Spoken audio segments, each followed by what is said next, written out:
باتیں آپ کی خدمت میں عرض کرنی ہیں۔ دنیا کے اندر مسلمانوں کا مقابلہ کفار کے ساتھ بھی ہے، مشرکین کے ساتھ بھی ہے۔ ایک لبرل طبقہ ہے، بڑے زور شور کے ساتھ مسلمانوں کے اندر گھس کر اسلام کو بڑا شدید نقصان پہنچا رہا ہے۔ وہ کچھ ایسی باتیں گھڑ کے لاتے ہیں اور جدت کے مزاج میں ان کو ڈھال کے نوجوان نسل کے ذہنوں میں اتارنے کی صحیح لا حاصل کرتے ہیں۔ وہ جو کہتے ہیں کہ روشنی کا دور ہے، خوبصورتی کا دور ہے، آگے بڑھنے کا زمانہ ہے، دنیا موبائل کے اندر سمٹ کر آ گئی ہے، ایک دوسرے کے قریب ہونا چاہیے، گھٹن سے نکلنا چاہیے، اور محسوس کرتے ہیں کہ شاید مذہبی اور دیندار لوگ ان کی آزادی چھیننا چاہتے ہیں۔ میرے دوستو، اللہ کریم نے جب میرے اور آپ کے پیارے حبیب علیہ السلام کو دنیا میں بھیجا تو کہا میں نے جو تمہیں محبوب عطا کیے ہیں تو یہ اللہ کی طرف سے تمہارے پاس نور بن کے آئے ہیں۔ ساری روشنیاں نبی کریم علیہ السلام کے نور کے مرہون منت۔ قد جاءکم من اللہ نور، فرمایا تحقیق تمہارے پاس اللہ کی طرف سے نور آ گیا۔ میں کچھ تھکا ہوا بھی ہوں، کچھ میرے گلے پر اثر بھی آپ دیکھ رہے ہیں، کچھ مسلسل تیسرا بیان تو ابھی لاہور میں آپ کی خدمت میں عرض کر رہا ہوں، تو چند باتیں آپ کی خدمت میں عرض کرنی ہیں۔ آپ مہربانی کریں، موبائل سے زیادہ مجھے ٹائم دیں، مہربانی کریں۔ جب لائیو چلاتے ہیں تو پھر اس میں کمنٹس بھی پڑھنے پڑتے ہیں نا، پھر کبھی کبھی جواب بھی دینا پڑتا ہے، تو اصل کام رہ جاتا ہے۔ تو آپ مہربانی کریں، یا علماء بیٹھے ہیں، کسی سے پوچھ لیں، فوٹو کا ثواب کوئی نہیں ملتا۔ ابھی کسی عالم نے کہا ایک تصویر کھینچو تو 10 نیکیاں ملیں گی، کہا ہے کبھی، تو اس کو اتنا ضروری نہ سمجھ لیں، یہ ضرورت کے لیے ٹھیک ہے، نفسیاتی مسئلہ نہیں بنانا چاہیے۔ اللہ سمجھنے کی توفیق عطا فرمائے۔ میری بات پہ آپ غور کریں گے، میلاد شریف نا ایک انقلاب کا نام ہے۔ نور نبوت کے ساتھ میرے نبی کریم علیہ السلام نے نا انقلاب برپا کیا۔ ہمارے ہاں جب حکمران شور کرتے ہیں پاکستان کا مطلب کیا، آپ کو کس نے بتایا؟ تھے آپ تحریک پاکستان میں؟ تو آپ کی ساری سیاسی جماعتیں تو کہتی ہیں جمہوریت مضبوط کرنی ہے، وہ تو کہتے ہیں جمہوریت جمہوریت، صبح و شام شور کرتے ہیں۔ میں اکثر سوچتا ہوں کہ اگر جمہوریت کے لیے پاکستان بنایا تھا تو انڈیا کی جمہوریت تو آج بھی پاکستان سے اچھی ہے، ایک دفعہ بھی ڈکٹیٹرشپ نہیں ہوئی۔ پاکستان کا مطلب کیا؟ لا الہ الا اللہ محمد الرسول اللہ صلی اللہ علیہ وسلم، یہ دین کے لیے بنا تھا۔ یہاں نا مختلف راگ الاپے جاتے ہیں، ایک بات یہ سنائی جاتی ہے کہ غربت کا خاتمہ کریں گے، غربت کا خاتمہ کریں گے۔ میلاد والے محبوب کا انقلاب یہ ہے کہ حضور نے غربت کا خاتمہ تو کیا ہی ہے، پر میرے نبی نے غریبی کو عزت ہی بڑی عطا کر دی ہے، غریبی کو عزت دے دی۔ نبی کریم علیہ السلام نے نا اللہ سے فقر مانگ کے لیا ہے، فقیری مانگی حضور نے، یہ چاہت ہے نبی کریم علیہ السلام۔ محبوب فرماتے مجھے تو میرے رب نے اختیار دیا تھا، میں چاہوں تو نبی اور بادشاہ بن جاؤں۔ حضرت یوسف علیہ السلام نبی بھی ہیں، بادشاہ بھی ہیں، حضرت سلیمان علیہ السلام نبی بھی ہیں، بادشاہ بھی ہیں۔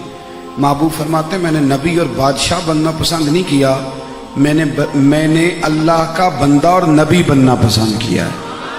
یہ جو فقیری ہے نا، فقر، یہ 4 دن کھانا نہیں کھایا، مہینہ چولہا نہیں جلا، یہ حضور کی پسند ہے، نبی پاک نے مانگ کے لیا اللہ سے۔ الترغیب والترہیب میں حدیث موجود ہے، محبوب نے دعا مانگی تھی، اللہ میری اہل بیت کو بقدر ضرورت روزی دینا، اور ایک روایت کے لفظ یوں بھی ہیں، یا اللہ ایک وقت روٹی دینا، ایک وقت کا فاقہ دینا۔ فقیری تو پسند ہے۔ میرے محبوب کے میلاد کا انقلاب یہ ہے کہ صرف غربت مکاؤ پروگرام نہیں شروع کیا، بلکہ رسول کریم نے غریبوں کو عزت عطا کر دی۔ حضور غریبوں میں بیٹھنا پسند کرتے، مسکین بننے کی دعا کرتے۔ یہ وہ خاموش انقلاب تھا۔ اب تو غریب بیچارہ خودکشی کر لیتا ہے، تنگ آ جاتا ہے، تنگ آمد بجنگ آمد، لیکن اس زمانے میں تو لوگوں کو غریبی سے پیار ہو گیا تھا۔ حضرت ابوبکر صدیق رضی اللہ تعالیٰ عنہ ٹاٹ کا لباس پہن کے جس دن آئے نا، تو ملا رومی رحمت اللہ علیہ کہتے ہیں کسی نے پوچھا ابوبکر اب کس طرح محسوس کرتے ہو؟ تو فرمانے لگے اگر یہ حال مدینے والے کو پسند ہے تو میں اس حال میں بڑا ہی راضی ہوں۔ یہ سمجھ لیں اس بات کو۔ اگر حضور نے غریبی کو، ہمارے ہاں نا غریب بیچارے کو عزت نہیں ملتی، کبھی کبھی اسے آٹا مل جاتا ہے، تھیلا مل جاتا ہے آٹے کا، کبھی کبھی کسی ادارے میں داخلہ بھی مل جاتا ہے، جو چیز نہیں نہ ملتی وہ کیا ہے بھلا؟ عزت۔ غریب کو مذہبی سٹیج پر بھی جو 1,00,000 روپیہ دے اس کی صدارت لکھ دی جاتی ہے۔ مذہبی سٹیج پر بھی مہمان خصوصی وہ ہوتا ہے جس نے اشتہار چھپوا کے دیے ہوتے ہیں۔ یہاں بھی بیچارہ غریب چھپ چھپ کے بیٹھا ہوتا ہے، وہ کہتا چلو نوٹوں کی دتی ہوتی تو میں بھی فرنٹ سیٹ پہ ہوتا، اگلی سیٹوں پہ ہوتا، میرا بھی کوئی نعت کا نام لیتا، میری نظر بھی کوئی شعر ہوتا، لیکن چونکہ میں غریب ہوں، میں کہا کرتا ہوں کم از کم میلاد شریف پہ تو ایسا کریں کہ جو محلے کا سب سے غریب آدمی ہو اسے امامہ بندوا کے سفید کپڑے پہنا کے ممبر پہ بٹھائیں، ممبر کے ساتھ بٹھائیں، اسے لائیں آپ اسٹیج پہ تاکہ وہ کھل کے کہہ سکے کہ ہم غریبوں کے آقا پہ بے حد درود، ہم فقیروں کی ثروت پہ لاکھوں سلام۔ وہ بات تو کر سکے۔ طبقات ابن سعد میں موجود ہے، حضرت عبد الرحمن ابن عوف رضی اللہ تعالیٰ عنہ، صحابہ میں امیر ترین شخص، امیر ترین۔ نبی کریم علیہ السلام کے وصال ظاہری کے بعد نا حضرت عائشہ صدیقہ رضی اللہ تعالیٰ عنہ کے دروازے پر بیٹھ کر رویا کرتے تھے، روتے تھے۔ تو اماں جی فرماتی عبد الرحمن کیوں روتے؟ تو عرض کرتے اماں جی مصعب بن عمیر مجھ سے افضل تھے، لیکن جب ان کا وصال ہوا تھا نا، حالانکہ یہ آج ہی کرتے ہیں، وہ یہ تو عشرہ مبشرہ میں شامل، وہ مجھ سے افضل تھے، لیکن جب وصال ہوا تھا تو کفن کے لیے کپڑا بھی پورا نہیں تھا۔ رو کے کہتے تھے کہ میں سمجھتا ہوں امیر حمزہ مجھ سے افضل تھے، پر ان کے لیے کفن کا کپڑا بھی پورا نہیں تھا۔ میں نے دیکھے کتنی دولت جمع کر رکھی۔ پھر سیدہ عائشہ صدیقہ انہیں خیرات کا حکم دیتی، مشورہ دیتی۔ حضرت عبد الرحمن ابن عوف کہتے ہیں کہ ایک دن میں نے عجیب نظارہ دیکھا، توجہ ہے میری بات پر؟ سب سے مزیدار روٹی کون کھاتا ہے؟ چھوٹے گوشت والا، مٹن والا، تکے کباب والا؟ کبھی دیکھنا ہو تو دیکھو، سب سے مزیدار روٹی وہ مزدور کھاتا ہے جو سویرے 2 روٹیاں پونے میں باندھ کے اور بیچ میں اچار رکھ کے ساتھ لے کے جاتا ہے۔ کبھی دیکھو اس پہ، کبھی توجہ کرو آپ۔ وہ دوپہر کو نا ہمارے مدرسے میں ایک بچہ تھوڑے امیر گھر کا، امیر گھروں کے بچے مدرسے میں نہیں آتے، ناراض ہو گئے آپ لوگ؟ جو بچہ میٹرک فرسٹ ڈویژن میں پاس کرتا ہے اسے تو آپ میڈیکل میں داخلہ کراتے ہیں، اسے غریب محبوب کی غلامی میں بچہ دے جاتا ہے، پر اللہ پھر اسے یہ شان دیتا ہے کہ ڈاکٹر، انجینئر، پروفیسر سارے ہاتھ باندھ کے پیچھے کھڑے ہوتے ہیں اور وہ میرے نبی پاک کے مصلے پہ کھڑا ہوتا ہے۔ بچہ ذرا تگڑے گھر کا تھا تو اکثر شکوہ کرتا تھا، بھاگنے کے ارادے کرتا تھا۔ دوران تعلیم بڑی دفعہ دورہ پڑتا ہے بچوں کو، بڑی دفعہ۔ دوسرے مدرسوں کا پتہ رکھنے کا بھی بڑا ہی شوق ہوتا ہے۔ یہ ساری کمزوریاں طالب علموں میں رہتی ہیں۔ طالب علم ناراض نہ ہو جائیں، قابل اکرام ہیں، اور میرے پاس رہتے ہیں اور ہم بھی رہ چکے ہیں تو ہمیں بڑی چیزوں کا ویسے ہی پتہ ہے۔ تو بچہ تھوڑا سا شاکی تھا، تو مدرسے میں مزدور لگے ہوئے تھے، تو میں نے کہا پتر ادھر آ، تجھے ایک چیز دکھاؤں۔ توجہ ہے میری بات پر؟ جو روز چھوٹا گوشت کھاتا ہے وہ تو نخرے ہی بڑے کرتا ہے، یہ بند ہے تو یہ کھلا ہے تو یہ کھا سکتا ہوں تو یہ منع ہے۔ جس کے پاس روز 50,000 روپے آتا ہے نا، وہ تو پیسے بیچارہ دیکھ بھی نہیں سکتا، وہ تو سیدھے بینک آتے ہیں، بینک سے چلے جاتے ہیں۔ پیسے تو اس کے مزیدار ہوتے ہیں جو صبح دیہڑی پہ آتا ہے، شام کو 600 روپیہ ملتا ہے، اور وہ 3 دفعہ ہاتھ جھاڑتا ہے اور 3 دفعہ بسم اللہ پڑھتا ہے، اور پھر وہ پیسے تھامتا ہے، وہ روزی مزیدار ہوتی ہے۔ تو وہ مزدور کیا کرتا ہے دوپہر کو؟ میں نے کہا یار دیکھ ذرا، مزدور نا پہلے بیچارہ وہ اپنے ہاتھ دھوتا ہے مٹی میں لتھڑے ہوئے، پھر خود پانی کا پیالہ بھر کے لاتا ہے، پھر وہ جب روٹی کھولتا ہے تو دوپہر تک نا آدھا 4 پونے کو بھی لگ جاتا ہے۔ کبھی اسے دیکھو جب وہ درخت کی چھاؤں ڈھونڈ کے اس کے نیچے بیٹھ کے روٹی کھا رہا ہوتا ہے، اسے نہیں پتا کہ میں نے دعا کیسے کرنی ہے، تلفظ بھی کئی دفعہ ٹھیک نہیں ہوتا، پر ایک درویش نے کہا تھا لفظ تاثیر سے بنتے ہیں تلفظ سے نہیں، اہل دل آج بھی ہیں اہل زبان سے آگے۔ تو وہ نا کئی دفعہ وہ شکر ادا کرتا ہے تو اس کا اپنا ہی طریقہ ہے، وہ ہاتھ اٹھاتا ہے تو یوں لگتا ہے کہ جیسے دنیا کی سب سے بہترین روٹی اسی نے کھائی ہے، مالکا تیرا کروڑ دفعہ شکر ہے۔ ایک بزرگ کی بات لکھی جو تابعی ہیں، وہ فرماتے ہیں کہ ان بزرگوں کا طریقہ یہ تھا کہ وہ لوگوں سے چھپ کے پہاڑ کے پیچھے عبادت کرتے تھے، اور پوزیشن ان کی یہ تھی کہ کسی سے ملتے نہیں تھے، بالخصوص فجر کی نماز سے لے کر عصر کی نماز تک بکریاں رکھی ہوئی تھیں، ان کو چراتے رہتے تھے فرات کے کنارے اور نفل پڑھتے رہتے تھے۔ اس وقت کو ملنے بھی نہیں آتا تھا۔ ایک شخص بڑی دور سے ان کی شہرت سن کے آیا، میں نے تو ملنا ہے۔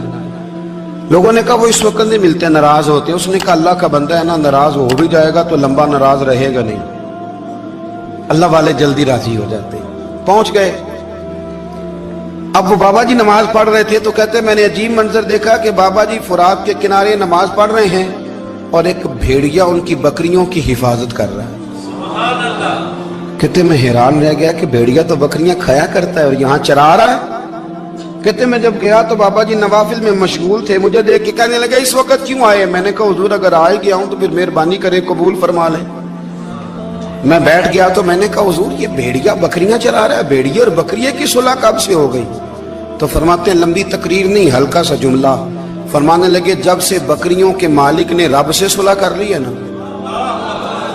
تب سے بھیڑیوں نے بھی بکریوں سے صلح کر لی ہے۔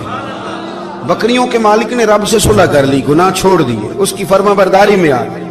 اب پھر اسے بکریاں چلانے کی ضرورت نہیں رہی، بکریاں نہ اب بھیڑیا چراتا ہے۔ کہتے ہیں میرے اوپر کپ کپی طاری ہو گئی بزرگوں کی بات سن کے، اور مجھے پیاس لگی اور خواہش آئی کہ پتہ نہیں اب بابا جی کچھ کھلائیں پلائیں گے بھی کہ نہیں، بابا جی کچھ کھلائیں گے بھی کہ نہیں۔ کہتے میرے دل میں خیال تھا تو بزرگوں نے ایک لکڑی کا پیالہ، ان کے پاس وہ غار میں بیٹھے تھے تو ایک چھوٹا سا پتھر تھا، اس کی ڈھلان بنی ہوئی، بابا جی نے اس کے نیچے لکڑی کا پیالہ رکھا، وہ رکھا ہی تھا تو وہ دودھ سے بھر گیا۔ کہتے انہوں نے مجھے دیا تو ٹھنڈا اور میٹھا دودھ، میری طبیعت خوش ہو گئی۔ بابا جی نے دوبارہ وہی پیالہ اسی جگہ رکھا تو شہد سے بھر گیا۔ 1000 سال پہلے داتا صاحب لکھ رہے ہیں، کہتے مجھے دیا، میں نے فوراً کہا، میں نے کہا حضور یہ دودھ تو گائیں بھینس دیتی ہے، پہاڑوں سے تو نہیں نکلا کرتا، اور شہد تو شہد کی مکھیاں دیتی ہیں، پتھروں سے تو نہیں نکلتا، یہ آپ کہاں سے نکال رہے ہیں؟ تو کہتے ہیں وہ قرآن مجید پڑھنے لگے۔ وَإِذِ اسْتَسْقَى مُوسَىٰ لِقَوْمِهِ، جب موسیٰ کی قوم نے ان سے پانی مانگا، فرمانے لگے موسیٰ کی نافرمان قوم پانی مانگے، حضرت موسیٰ پتھر پہ ڈنڈا مارے تو اللہ وہاں سے 12 چشمے جاری کر دے۔ جو رب حضرت موسیٰ کی نافرمان قوم کے لیے پتھر اور پہاڑوں سے چشمے نکال دیتا ہے نا، وہ محمد عربی کے غلاموں کے لیے پتھر اور پہاڑوں سے دودھ اور شہد بھی نکال دیا کرتا ہے۔ وہ بزرگ کہنے لگے بس بات یہ ہے کہ آج بھی ہو اگر ابراہیم کا ایمان پیدا تو آگ کر سکتی ہے انداز گلستاں پیدا۔ کہنے لگا حضور پھر میرے لیے بھی دعا کریں۔ آپ فرمانے لگے پھر دعا نہ کرا تو مدینے والے کی غلامی شروع کر، تو نبی کریم کی غلامی شروع کر، تو رسول پاک کی غلامی شروع کر۔ ایک بات علم، پھر فرمایا اللہ رسول سے محبت، پھر فرمایا حضور کی غلامی۔ اس سے سارے مکاشفات کھلیں گے، اس سے سارے مشاہدات کھلیں گے، اسی سے کرامتیں ملیں گی، اسی سے مقبولیت ہوگی، اسی سے اللہ نبی کی بارگاہ میں درجہ ملے گا۔ پھر داتا صاحب آگے بڑھتے اور داتا صاحب فرماتے ہیں صوفیاء کی ایک جماعت ہے جو کہتی ہے ہم نے تو کبھی اپنی زبان پر دکھ بیان ہی نہیں کیے، ہر شے اپنے رب رسول کے حوالے کر دی، ہر شے اللہ رسول کے۔ اور داتا صاحب کہتے ہیں کچھ ایسے بھی ہیں جو دعا بھی نہیں مانگتے، لوگوں کے لیے مانگتے ہیں، اپنے لیے نہیں مانگتے۔ آپ دعا کیوں نہیں مانگتے؟ تو کہتے ہیں اللہ کو تو پتہ ہی ہے ہمیں کیا چاہیے، اسے تو پتہ ہی ہے۔ ایک بزرگ کی بات لکھی ہے داتا صاحب نے، میری جماعت میں نا مزاج ہے کرامتوں کا، مجھے وہ ساری باتیں بھی آتی ہیں کہ ایک بندہ کراچی سے آیا، داتا صاحب حاضری دی تو اس کی لاٹری نکل آئی، یہ بھی مجھے آتی ہے، لکھی پڑھی ہے میں نے، کتابوں میں ہے یہ بھی۔ ایک بندہ، یہ ساری باتیں نا آتی ہیں کرامتوں میں، بڑی ساری چیزیں لوگ بیان کرتے ہیں کہ میں وہاں آیا اور میں نے حاضری دی تو موج لگ گئی، یہ ساری باتیں آتی ہیں۔ ہمارے پرانے بزرگ اور بھی قصے سنایا کرتے تھے، ساری ہمیں چیزوں کا پتہ، پر جو عنوان ہے نا وہ حضرت شیخ ابو نور کہتے ہیں کہ ایک بندہ داتا صاحب کے مزار پہ گھوم رہا تھا،